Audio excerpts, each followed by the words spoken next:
चले बरनाला का रुख कर लेते हैं। संवाददाता नितिन धीमान हमारे साथ जुड़ गए। नितिन, क्या अपडेट?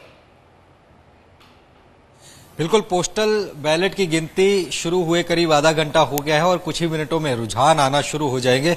और ये रुझानों में जैसे ही पोस्टल बैलेट की गिनती खत्म होगी, पहले रुझान हमारे सामने और माना जा सकता है अगले 10 से 15 मिनट में पहला रुझान यहां पर आ सकता है। ये तस्वीरें दिखाना चाहूंगा। अंदर काउंटिंग स्ट्रांग रूम है और यहां पर काउंटिंग जो है अंदर चल रही है और इस वक्त कैंडिडेट्स भी मौजूद हैं, काउंटिंग एजेंट्स भी मौजूद हैं और इसके बाद फिर ईवीएम खोली जाएंगी और 14 राउंड हैं और हर राउंड में अलग रुझान जो होगा वो उस हिसाब से देखना होगा कि कौन आगे चल रहा है और कौन पीछे। और एक ही सीट है तो माना जा सकता है कि करीब 2 घंटे बाद कुछ रिजल्ट्स की तरफ हम बढ़ सकते हैं, लेकिन अभी फिलहाल रुझान कुछ ही मिनटों में यहाँ पर आना शुरू हो जाएंगे। पोस्टल बैलेट की गिनती शुरू हो गई है। बाकी की अगर सीटों की बात करें तो वहां पर भी इस तरीके पोस्टल बैलेट जो है वो कहीं पर अभी गिनती चल रही है, वहां पर अधिकतर जगह पर खत्म होने के कगार पर है। तो ये तस्वीरें लगातार हर जगह से देखने को मिल रही हैं और ये मैं दिखाऊं कि यहाँ पर सुरक्षा व्यवस्था के इंतजाम किए गए हैं, क्योंकि लोगों का इकट्ठा होना फिर शुरू हो जाएगा। तो यहाँ पर अलाव अंदर किसी को नहीं है जब तक कि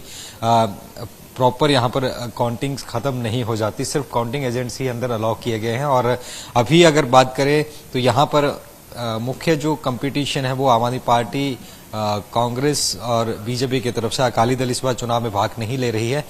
बीजेपी के जो कैंडिडेट हैं वो अंदर ही मौजूद हैं, बाकी पार्टीज के काउंटिंग एजेंट्स यहाँ पर अंदर मौजूद हैं। तो कुछ ही देर में पहला रुझान आएगा, देखना होगा आगे कौन चल रहा है। जी बिल्कुल नितिन, और ओवरऑल अगर हम परिदृश्य की बात करें तो देखिए बीजेपी जो है महाराष्ट्र में भी लीड कर रही है, इसके अलावा झारखंड विधानसभा चुनाव में भी लीड कर रही है। यानी अभी थोड़ी देर पहले जब हम संवाददाता प्रॉक चौधरी से जुड़े थे तो बीजेपी मुख्यालय पर जलेबी और जश्न का दौर जो है वो शुरू हो चुका था और कमोबेश रुझान भी कुछ जगहों से यही बता रहे हैं। फिलहाल पंजाब में अभी नजर रखनी होगी और इंतजार करना होगा। नितिन,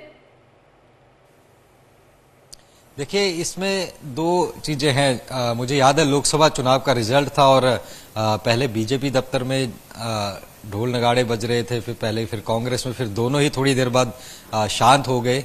स्थिति कहाँ जाती है? यही आलम हरियाणा चुनाव में हुआ था कि कांग्रेस दफ्तर में काउंटिंग से पहले ही पटाखे फूटने शुरू हो गए थे एआईसीसी में। अब बाद में धीरे धीरे वो बीजेपी की तरफ वो पटाखे फूटना शुरू हुए। तो ये स्थिति है, क्योंकि अब जलेबियों का वहां पर बन रहा है, तमाम चीजें हो रही हैं। यहाँ भी कैंडिडेट कह रहे हैं कि लड्डुओं के ऑर्डर उन्होंने दे रखे हैं, अब ऑर्डर कौन ले जाता है ये तो देखना होगा। पर जो आंकड़े सामने आ रहे हैं कि महायुति के बीच और महा विकास अघाड़ी के बीच जो डिफरेंस है वो लगातार वक्त के साथ बढ़ता हुआ जा रहा है। लेकिन जो मैं बार बार कह रहा हूं कि पोस्टल बैलेट के बाद जब ईवीएम खुलेंगे करीब 9 बजे, असली स्थिति तब साफ होगी। और दूसरा, झारखंड में हम देख सकते हैं कि वहां कांटे की टक्कर, क्योंकि करीब 5 से 7 सीटों का ही डिफरेंस सामने नजर आ रहा है। जब ईवीएम खुलेंगे वो तस्वीर भी वहां से सामने आ जाएगी। उत्तर प्रदेश में देख लें तो 5-7 का चल रहा है। तो जो पहले एग्जिट पोल था उस तरीके की तरफ तो रुझान अभी बढ़ते हुए नजर आ रहे हैं, जहां जहां एग्जिट पोल ने जिस तरीके का प्रेडिक्ट किया था। लेकिन ये आगे भी रहेंगे या आगे रुझान आगे रिजल्ट्स में बदलेंगे कि नहीं, इसके लिए तो वक्त लगेगा। लेकिन ये जरूर है कि अभी तक के प्रेडिक्शन के हिसाब से ही, एग्जिट पोल के प्रेडिक्शन के हिसाब से ही चीजें वहां पर हो रही हैं। तो ये एक बड़ी राहत होगी एनडीए के लिए, खास करके जब लोकसभा चुनावों में बीजेपी अच्छा प्रदर्शन नहीं कर पाई थी, पूर्ण बहुमत तक नहीं पहुंची थी। मिलकर के चंद्रबाबू नायडू और नीतीश कुमार के साथ मिलकर के सरकार बनाई गई थी। तो अब आगे ये जरूर एक उनके लिए लाइफलाइन की तरह होगा। हालांकि हरियाणा चुनाव में जीतने के बाद कॉन्फिडेंस में बीजेपी नजर आई थी और वो कॉन्फिडेंस अब यहाँ कितना झलकता है ये देखने वाली बात होगी।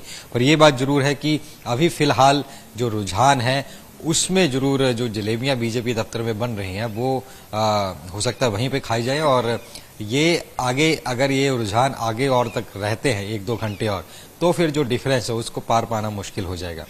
और जहां तक बात कर लें पंजाब की, तो पंजाब में अभी क्योंकि रुझान कुछ ही मिनटों में आने वाले हैं, तो स्थिति धीरे धीरे क्लियर हो जाएगी कि यहाँ पर भी सरकार के साथ अभी लोग हैं या बदलाव चाह रहे हैं या बाइपोल जिस तरीके से कहते हैं कि लिटमस टेस्ट होता है वो टेस्ट होने जा रहे हैं। जी बिल्कुल नितिन, और चूंकि कम सीटें हैं पंजाब में, लिहाजा उम्मीद करें कि 12 या 1 बजे तक स्थितियां पूरी तरीके से स्पष्ट हो जाएंगी। देखिए, उम्मीद मुझे पूरी उम्मीद है कि 11 या 12 बजे तक स्थिति लगभग क्लियर हो जाएगी, बशर्ते कहीं पर कांटे की टक्कर ना हो। अगर मान लीजिए डिफरेंस ही वोट का 500,000 चल रहा है, मान लीजिए क्योंकि अलग अलग राउंड की ईवीएम खोली जाती हैं, तो एक राउंड में मान लीजिए अगर 500 का डिफरेंस है, दूसरे में फिर दूसरे ने कवर करके फिर वो 300 रह गया, तो फिर अंत तक काउंटिंग जब तक यहाँ जैसे 14 राउंड है, तो जब तक 14 राउंड नहीं हो जाते तब तक वो काउंटिंग उसकी रहेगी। लेकिन अगर पहले से ही डिफरेंस बढ़ता जा रहा है, हर कॉन्स्टिट्यूंसी में डिफरेंस अगर दो कैंडिडेट्स के बीच बढ़ चुका है, एक लीड कर रहा है, एक ट्रेल कर रहा है, तो फिर कहीं ना कहीं वो रुझान आगे गैप डालना मुश्किल है। तो इसलिए मैं कह रहा हूँ कि अगर कांटे की टक्कर नहीं हुई तो 11-12 बजे तक स्थिति साफ हो जाएगी। अगर कहीं कांटे की टक्कर है या 1000, 2000, 5000 वोटों का फर्क है, तो फिर रीपोलिंग भी कराई जाती है, तो फिर शाम तक बात जाएगी। लेकिन अभी तक क्योंकि रुझान आएंगे उसके बाद ही कुछ कहा जा सकता है। लेकिन फिलहाल ये बात जरूर है कि सुरक्षा के इंतजाम किए हैं कि लड़ाई झगड़ा ना हो या अन्य चीजें ना हो। सेलिब्रेशंस पर जिस तरीके से रोक लगाई गई है इलेक्शन कमीशन की तरफ से या तमाम चीजों की तरफ से, जब तक कि तमाम ये नहीं हो जाते, और पैरा के जवान भी लगाए गए हैं, तो वो इसीलिए है कि लड़ाई झगड़ा उसके ना हो। लेकिन चुनाव जो हुए हैं 4 सीटों पर वो शांतिपूर्ण तरीके से हुए। छोटी मोटी झड़प डेरा बाबा नानक में जरूर देखने को मिली थी। बाकी जगह पर, जिस सीट पर मैं इस वक्त मौजूद हूँ या अन्य सीटों पर जहाँ गए थे, जहां पर वहां पर शांतिपूर्ण तरीके से ही मतदान यहाँ पर हुआ था। तो अब काउंटिंग के बाद भी इसी तरीके की उम्मीद जताई जा रही है। हालांकि इसके लिए सुरक्षा के इंतजाम व्यापक किए गए हैं और 12 बजे 1 बजे तक सिर्फ पंजाब की ही नहीं, जो महाराष्ट्र की बात करें, झारखंड की बात करें, उत्तर प्रदेश की बात करें, केदारनाथ की बात करें या वायनाड की बात करें, वहां की तस्वीर भी 12, साढ़े 12, 1 बजे तक पूरी तरीके से क्लियर हो जाएगी। जी बिल्कुल नितिन, और इन सब के बीच एक बार फिर से यही जानकारी चाहेंगे कि रुझान कब तक मिल पाएंगे?